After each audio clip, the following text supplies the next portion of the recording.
আমি দেবলীনা চলে এসেছি দ্য ফেয়ারি টেল অফ দেবরূপের আরও একটা নতুন ব্লগ নিয়ে একটা নতুন অধ্যায় শুরু করতে চলেছি আপনাদের সকলকে সাথে করে, আপনাদের সকলের হাত ধরে। তো চলুন দিনটা আজকে শুরু করব। আজকে একটা শুভ দিন, আজকে আমার মায়ের জন্মদিন আর কি। তো আমার এক্সটেন্ডেড ফ্যামিলি মেম্বার্সে যারা আমার মায়ের সমবয়সী আন্টিরা বা আঙ্কেলরা আছেন তারা প্রে করুন যাতে আমার মা সুস্থ সুদীর্ঘ আয়ু লাভ করে, মা বাবা আমরা সবাই। আর যারা ছোটরা আছো তারা উইশ করো আমার মাকে আর কি। তো আজকের দিনে অনেক কিছু প্ল্যান আছে, সেগুলো পরপর করব। দেখা যাক। আমি তো সকালবেলা উঠে স্নান টান করে নিয়েছি, আর আজকের দিনে আমি চেষ্টা করি আমি যতটুকু আমার পক্ষে সম্ভব আর কি, ততটুকু মা থাকে রান্নাঘরে ততটুকু আর কি করে মাকে একটু সাজিয়ে গুছিয়ে পঞ্চব্যঞ্জনে খেতে দেওয়া। তো সেইটাই চেষ্টা করব। সব কিছু বাজার টাজার হয়ে গেছে, তো বারবার এদিক ওদিক করতে হবে বলে আমি ওই রান্নাঘরে বেশিক্ষণ মোবাইল নিয়ে যেতে পারবো না, টুকিটাকি উপর চালাবো আর কি। কারণ কি ওই দিকটা না মানে হল ঘরটায় কাজ টাজ হচ্ছে, ঠিক একটা ভিউটা ভালো না, ওখানে মিস্ত্রি ভাইরা আছে, জামা কাপড় মেলা থাকে। তো ঠিক আছে চলুন দিনটাকে স্টার্ট করি। দেখা যাক আজকের দিনটা হোপফুলি ভগবানের আশীর্বাদে ভালো কাটবে। চলুন দিনটাকে শুরু করা যাক।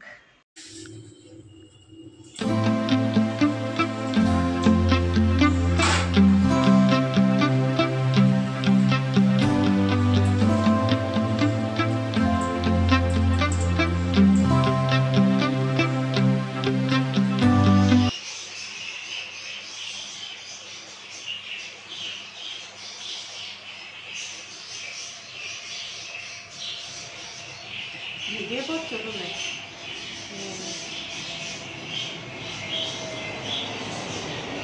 সকালবেলা মার ব্রেকফাস্টটা গোছাচ্ছি, লুচি আর আলু চচ্চড়ি, আর এখানে শসা কাটা আছে। সকালবেলা তো আর অন্য কিছু খাবে না।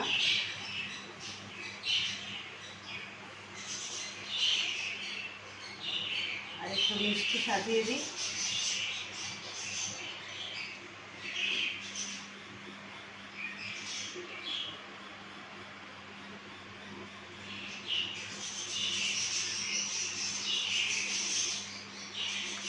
তো ব্রেকফাস্ট হয়ে গেছে অনেকক্ষণই, আর আমি গতকাল যে ভিডিওটা করেছি আর কি সেই ভিডিওটা এডিট করছি, কারণ রাত্রে বেশিক্ষণ জাগছি না। রাত্রে ভিডিও এডিট করতে গেলে অনেকটা টাইম লাগে, তারপরে ঘুম আসতে দেরি হয়, সেই জন্য রাত্রে আর কোনো কিছু করছি না। আলোটা জ্বালিয়ে দাও। রাত্রে আর কোনো কিছু করছি না, সকালে ভিডিও এডিট করছি। আর এর মধ্যে এমন একটা ঘটনা ঘটে গেছে মানে যেটা কোনো দিন হয় না এরকম। আমাদের নর্থের দিকে যে রেনোভেশনের কাজ হচ্ছে, নর্থের রান্নাঘরে সাপ ঢুকে গেছিল, মানে খুব সাংঘাতিক অবস্থা। পাশের বাড়ির মানে অনেক দিন ধরে বলা হচ্ছে নারকেল গাছগুলো এত বড় হয়ে গেছে যে নারকেল গাছের পাতা না আমাদের রান্নাঘরে ডাইনিং এর সমস্ত জায়গাতে ঢুকে যাচ্ছে। তো ওরা ফল খায়, অথচ গাছটার কোনো রকম মানে গাছ ঝাড়ানো, গাছের পাতা কাটানো এগুলো কিচ্ছু করে না। তো আজকে সেটা নিয়েই ওয়ান কাইন্ড অফ একটু বচসা হলো। রান্নাঘরে মা ছিল, মা তখন রান্না করছিল, এবার মানে চিনি না নুন নিতে যাচ্ছিল, পিছন ফিরে দেখে যে সাপ ওরকম মেয়ে হয়ে রয়েছে। তো যাই হোক, আমাদের বাড়িতে যারা মিস্ত্রি ভাইরা ছিল ওরা, মা তো তাড়াতাড়ি বেরিয়ে এসছে, প্রচন্ড ভয় পেয়ে গেছে, মানে থরথর করে কাঁপছিল। তো আমিও গেছিলাম, আর যারা মিস্ত্রি ভাইরা ছিল ওরা মিলে প্রথমে তো ভেবেছিল মেরেই ফেলবে, তারপরে সাপটা লাফ দিয়ে জানলার বাইরে বেরিয়ে যায়। তো যাই হোক, আজকের মতো তো ঠিক আছে, হোপফুলি ফিঙ্গার ক্রসড আর কোনোদিন ঢুকবে না, কোনো ক্ষতি করবে না আমাদের কারোর বা কারোরই। তো সত্যি একটা সকাল থেকে একটা ফেস্টিভ মুড ছিল, মানে পুরো মুডটাকেই স্পয়েল করে দিল। তো আমি অতটা সহজে ভাঙবার না, তারপরেও আমি রান্নাঘরে গেলাম, মার সাথে সাথে ছিলাম আর কি। লুচি টুচিগুলো ভাজার যে কাজকর্ম সেগুলো দুজনে মিলে করছিলাম। তো যাই হোক, ব্রেকফাস্টটা হয়ে গেছে, এবার ব্লগটাকে এডিট করব। তারপরে আমার নিজেরও শরীর খুব একটা ভালো নেই, একটু রেস্টের মধ্যে থাকছি। কেন কি বৃত্তান্ত নয় পরেই বলবো, একটু রেস্ট নিতে বলেছে ডক্টর এখন। তো রেস্টের মধ্যেই থাকছি, তারপরে স্নান করব, তারপরে আজকে নিজের হাতে লাঞ্চ গোছাবো মার জন্য সমস্ত কিছু। এই ক্ষেত্রে বলে রাখি যে আমি একটা পদই করব, কারণ মাটনটাই আমি মানে একটু করতে জানি আর কি, কিন্তু আমি হাতের জন্য না খুব একটা ভালো কষাতে পারি না। আর ইলিশ মাছটা মা করবে, আর বাদ বাকি কিছু জিনিস আউটসোর্স করব, কিন্তু পুরোটা গুছিয়ে ডেকর করে মাকে আজকে খেতে দেবো, বাবাকেও দেবো তার সাথে। আর একজন তো অফিসে গেছে, তাই তাকে দেওয়ার অবকাশ নেই। তো যাই হোক, সেলিব্রেট করব, কিন্তু এত একটা ভেতরে অ্যাংজাইটি আর একটা বিরক্তি ঢুকে গেছে না, মানে সেটাকে ওভারকাম করাটাই খুব চ্যালেঞ্জেবল হয়ে যাচ্ছে।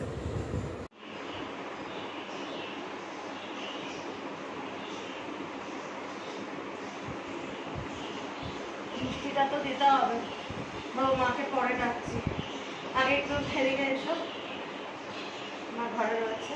কি কি আছে আগে একটু দেখিয়ে নিই। সাদা ভাত আছে, ভেটকি ডায়মন্ড ফ্রাই, এটা মার খুব ফেভারিট। এখানে আছে শুক্তো, এখানে আছে ইলিশ মাছের তেল দিয়ে ভাজা, যেটা মার খুব ফেভারিট। এখানে আছে দই সর্ষে ইলিশের ঝোল, এটা মাই রান্না করেছে, এই দুটোই। এখানে আছে গলদা চিংড়ির মালাইকারি, এটা মাটন, এটা আমি একটু হাত লাগিয়েছিলাম, মা একটু বসিয়ে দিয়েছে। এখানে আছে আমের চাটনি, আর এইখানে যেটা আছে সেটা হচ্ছে মার ফেভারিট আইসক্রিম, এটা গোপালের প্রসাদ আর কি, দই, আর এখানে আছে পান, আর মিষ্টিটা উঠে খাবে। তো আমাকে একটু দেখো, একটা ডিসক্লেমার দিয়ে রাখছি, জন্মদিন বলে পায়েসটা কেন হয় না, বাবা বা মা কারোরই জন্মদিন বাড়িতে হতো না, মানে আমার ঠাকুমা বা দিদা কেউই করতো না, এটা মাদের জেনারেশন বাবাদের জেনারেশনে প্রত্যেকেরই প্রায়, তো সেই জন্য পায়েস হতো না, সেই জন্য নতুন করে আমি কোনো বছরই পায়েস করি না। আমার যতটুকু এখতিয়ার, মাছ মাংস ও এনে দিল বা বাবা এনে দিল, সেইভাবে মা একটু রান্না করলে আমি একটু থাকলাম, এইভাবেই খাওয়া দাওয়া হয়। তো এবার মাকে ডাকতে যাব, ডেকেছি, মা চলে এসছে অলরেডি। পছন্দ হয়েছে? এটা সারপ্রাইজ ছিল। আর এগুলোতে মাছ দুটো তো তুমি নিজে রেঁধেছ, এটা ফেভারিট তোমার। শুক্তোটাও খেয়ে দেখবে, মাটনটাও খুব ভালো। আর ওই পাশে দেখেছ আসল ফেভারিট যেটা, আরও আছে ফ্রিজে। দাঁড়াও, আগে আগে আগে গোপালের প্রসাদ, আচ্ছা মুখে দিয়ে নাও। বাবা একটু আশীর্বাদ করে নেবে তারপরে। এইবার বাবা আশীর্বাদ করছে, ধান তো খালি হাতে আশীর্বাদ হবে না, নোট ছাড়ো, নোট ছাড়ো, খালি হাতে হবে না। অবশ্য নোট তো দিয়েছে 2.5 হাতে। কালকে সকালবেলা বেঁধে যাবো বাজারের টাকা নিয়ে, একটু প্রদীপের তাপটা দিয়ে দাও।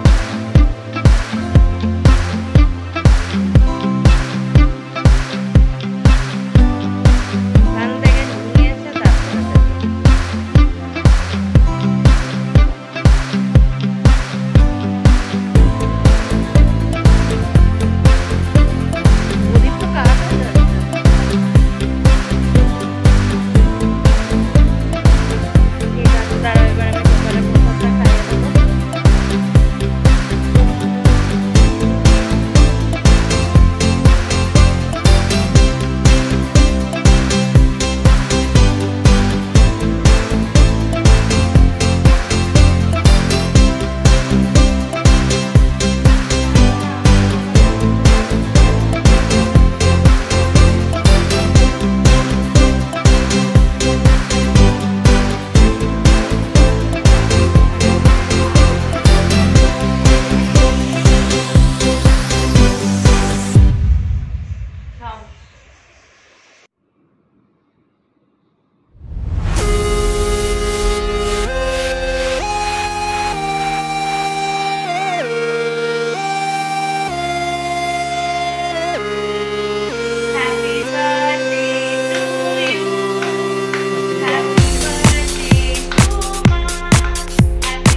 একটু তোমায় খাইয়ে দে।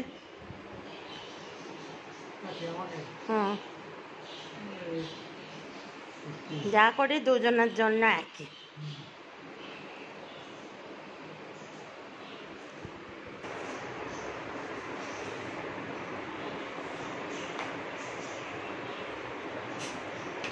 কি করছিস? হ্যাঁ, কি করছিস এগুলো?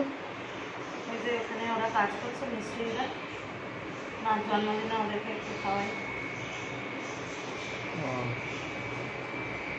একটু কেক দিচ্ছি আর রসগোল্লা সঞ্জিতদাকে দিয়ে আনিয়েছিলাম, আর তার সাথে নোনতা কিছু নেই, কুকিজ খালি।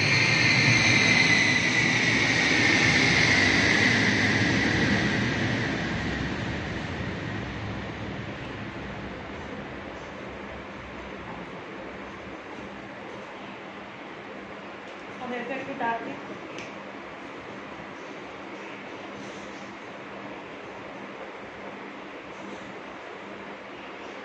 কাকে ডাক, ঘরে দাঁড়িয়ে থাকিস না।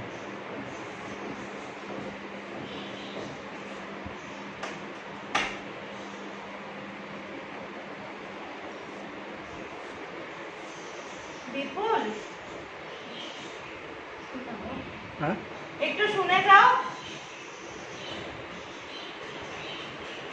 বিপুল, বিপুল, ও ভাই, একটু শুনে যাও।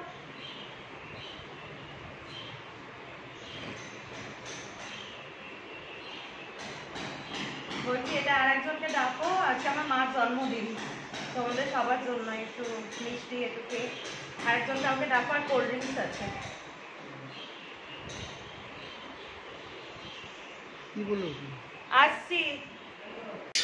তো একটা জিনিস আপনাদের দেখাতে আসলাম, আমি ওয়াকিং করছিলাম, তো ওয়াকিংটা সদ্য কমপ্লিট হলো।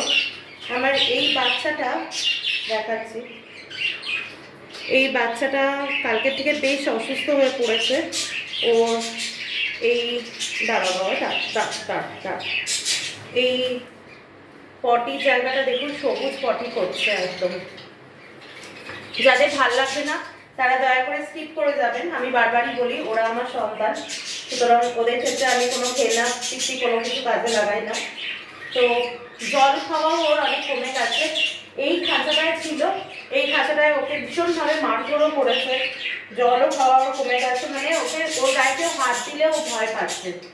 ফলে আমি একটা জিনিস থেকে করছি, এটা আপনাদেরও সুবিধা হতে পারে। টেস্ট লাইফ, এইটা আমাকে দোকান থেকে সাজেস্ট করেছে। এইটা আমি জলে গুলে, ওখানে সিরিঞ্জ রয়েছে, সিরিঞ্জ দিয়ে ওকে খাওয়ানোর চেষ্টা করছি, কিন্তু ও খুব একটা খেতে পছন্দ করছে না, কারণ ওরা তুলসী পাতা আর দানা খেয়ে অভ্যস্ত। তো প্রথমই খাবে না, তবে সিরিঞ্জ দিয়ে আমি জলও খাওয়াচ্ছি। ও শরীরে জলের ঘাটতি ছিল, একদম দেখুন ওয়েটলেস হয়ে, মানে একদম ওয়েটলেস হয়ে গেছে, পুরো যেন মনে হচ্ছে বাচ্চা পাখি, বাট ও কিন্তু পুরোপুরি অ্যাডাল্ট আর কি। তো দেখুন কিরকম বসে আছে চুপচাপ। তো ওর এখন কমপ্লিট রেস্টের প্রয়োজন, আমি এখন পুরো আলাদা করে দিয়েছি। দেখো সেটাটা হচ্ছে এই বাস্কেটটার মধ্যে ওকে আমি পুরো আলাদা করে দিয়েছি, ও এখন আলাদাই থাকবে কিছুদিন। আপনারা সবাই ওকে একটু আশীর্বাদ করুন প্লিজ, যাতে বাচ্চাটা আমার বেঁচে যায়। মানে একটা কদিন আগেও সুস্থ সবল খেলছিল, এই খাঁচাটাতে ছিল, মারপিট তো ওরা করেই, কিন্তু এতটা যে অসুস্থ হয়ে যাবে আমি নিজেও বুঝতে পারিনি। তো যাই হোক, খুব for the best for her. তো কয়েকটা কথা বলার জন্য আপনাদের কাছে আসলাম, সবে হেঁটে আসলাম, ভীষণ এক্সস্টেড লাগছে, পাখিটাকেও দেখলেন আপনারা। তো আজকে 14 অগস্ট আর কি, রাত্রি 11:30 থেকে ভোর 4:30 অবধি যে মানে কি বলবো, আগাম মহিষাসুর মর্দিনীর আগমন হবে পৃথিবীতে, মানে তাদের জয় হবে, আমরা মেয়েরা জয় করব, প্রত্যেকটা জায়গায় সম্মানের সাথে আমরা কাজ করব, সেই লড়াইয়ের সূচনা আজকে। অনেকদিন আগেই হওয়া উচিত ছিল এই জিনিসটা, কিন্তু আজকে হচ্ছে, যাই হোক সেটাও অনেকটা আশ্বস্ত লাগছে। সারা দেশ জুড়ে হচ্ছে, তো আমার ভীষণভাবে মানসিক, মানে মন থেকে আমার ইচ্ছা ছিল যে আমার নিকটস্থ যে এলাকায় হচ্ছে সেখানে প্রেজেন্ট থাকার, কিন্তু কিছু আমার মেডিকেল কারণে সেটা আমি অনস্ক্রিন শেয়ার করছি না। আমি সকালেও বলেছি যে ডক্টরের অ্যাডভাইসে চলছি, কমপ্লিট রেস্ট বলেছে, তো সেই সব মেডিকেল কারণে আর পারিবারিক কারণে বলতে মা দুপুরবেলার পর থেকে হঠাৎ একটু মানে এই বয়সে যা হয় একটু ইনডাইজেশন প্রবলেম, শরীরটা একটু খারাপ এরকম হয়েছে। তো সেই কারণে আমি হয়তো সেখানে ফিজিক্যালি আজকে প্রেজেন্ট থাকতে পারছি না, কিন্তু আমি মন থেকে আন্তরিকভাবে সমর্থন জানাচ্ছি। আমি নিজেও একজন মেয়ে, সমর্থন জানাচ্ছি সত্যি, যাতে কি বলবো, আমাদের দেশের স্বাধীনতা দিবসের আগে আমাদের দেশের নারীরা যাতে সুরক্ষিত এবং স্বাধীনভাবে যাতে যখন রাত দিন সবসময় যাতে সসম্মানের সাথে মাথা উঁচু করে আমরা যাতে চলতে পারি, সেই সূচনা, সেই যে কি বলবো কার্যকারিতা শুরু হচ্ছে, তাতে আমি আন্তরিকভাবে, হয়তো সেটাই বললাম, ফিজিক্যালি আজকে পার্টিসিপেট করতে পারছি না, কিন্তু আন্তরিকভাবে কিন্তু আমি সবসময় পার্টিসিপেট করছি। তা এখন যাই হোক, সন্ধ্যেবেলায় একটু চাটা খাবো।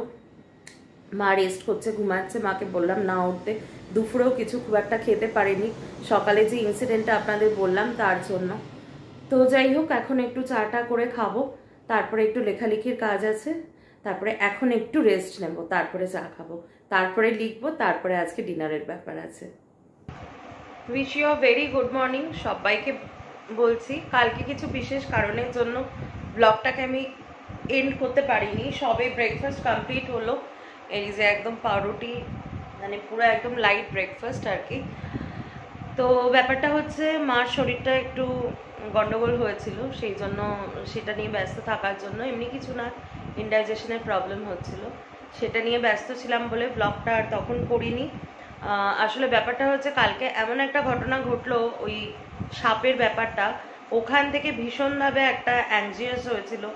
তারপরে সকালবেলা ব্রেকফাস্টটা খেয়ে মানে খেতে দেরি হয়েছিল, ওষুধপত্র খায়, ন্যাচারালি সেখান থেকেই একটা মানে ইনডাইজেশনের ব্যাপার হয়েছিল। তো রাত্রে সেটা একটু বাড়াবাড়ি হওয়াতে ব্লগটা করতে পারিনি আর কি, এন্ড করতে পারিনি।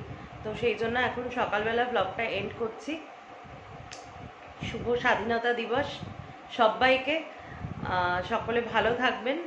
আমার মুডটা একটু গড়বড় আছে, তার কারণ এত কিছু অ্যারেঞ্জ করলাম, এটাই হয়, এটাকেই বলে লাক। অনেকে অনেক কিছু মানেন, অনেক কিছু মানেন না, আমি কিছু কিছু জিনিস মানি আর কি। তবে ওই যেটা বলি যে আমি দম্বার পাত্র নই, অন্য কারোর কোনো ইচ্ছা সেটা বেশি দিন লাস্টিং করে না, তার এগেনস্টে লড়াই করতে আমি পারি, এভাবে দমানো আমাকে যায় না। যাই হোক, কেন বললাম কি বললাম সেটা ব্যক্তিগতভাবে যারা বোঝার ঠিক বুঝতে পেরেছে, ডিটেলে আমি যাচ্ছি না। তো আজকে স্বাধীনতা দিবস, 78 ইন্ডিপেন্ডেন্স ডে অফ ইন্ডিয়া, আমাদের দেশের শুভ স্বাধীনতা দিবস সবাইকে। সকলে ভালো থাকবেন, সুস্থ থাকবেন। Good morning, tata.